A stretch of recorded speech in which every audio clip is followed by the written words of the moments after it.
जय बाबा के दिनाथ।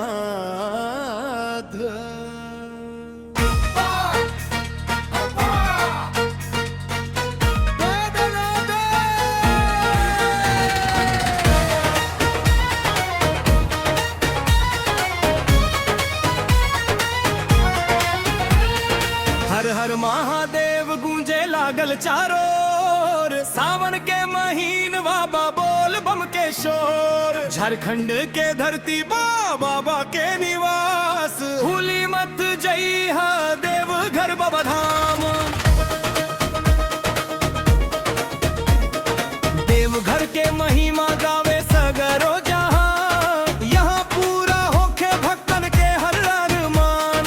सब दुख विसार के चल बाबा धाम, देवघर के नगरिया लागे पावन धाम। हर हर महादेव गूंजे लागल चारों ओर, सावन के महीने बाबा बोल बम के शोर। झारखंड के धरती बाबा के निवास, भूली मत जइहा देवघर बाबा धाम।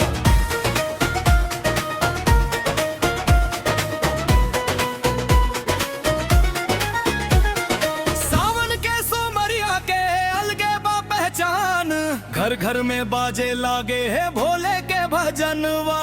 भोले के मंदिरवा में चढ़े लागल जल, चिंतवा दे देनी बाबा के मनवा भइल शान। हर हर महादेव गूंजे लागल चारों ओर, सावन के महीने बाबा बोल बम के शोर। झारखंड के धरती बाबा के निवास, भूली मत जइहा देवघर बाबा धाम।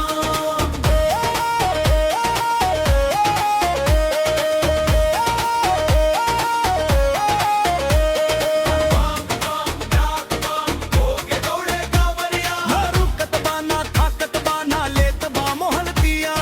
रात दिन एक कई के चले भोले के दरबार, बैजनाथ धाम पहुँचे खातिर पार करी हर पहाड़।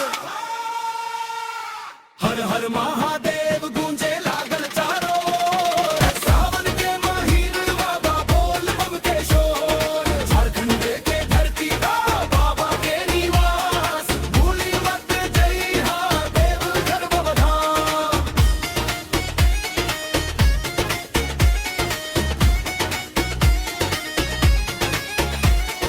शिवलिंग पे चढ़ी जल बेल पतिया संगे फूल, भोला बाबा दयालु बा माफ करे हर भूल। गंगा में गंगा बहेली माथे भेचन रम्मा, भक्तन के दुख हरेली बाबा के दिन रात। हर हर महादेव गूंजे लागल चारों ओर, सावन के महीना बाबा बोल बम के शोर। झारखंड के धरती बाबा के निवास, भूली मत जइहा देवघर बाबा धाम।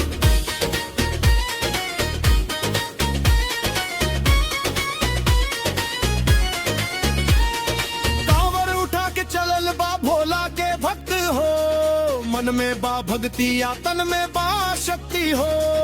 नंगे घोड़े पेलल चले नइखे कवनो थकान, बाबा के दर्शनवा से मिट्टी सगरो भरमवा।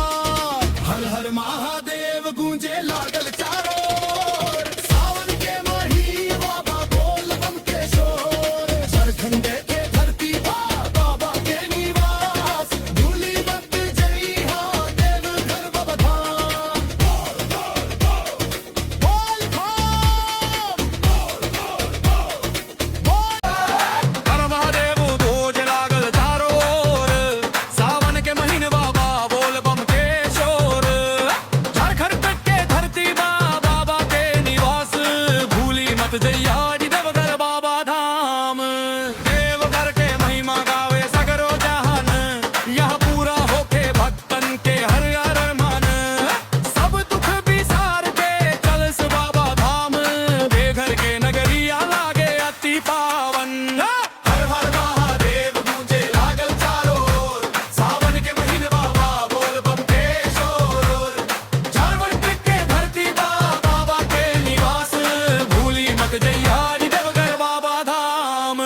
सावन के सोमरिया के अलगे घर में बाजे लागे भोले के भजनावा, भोले के मंदिरवा में चढ़े लागल जर, चिंतवा दे देनी बाबा के मनवा भई शांत।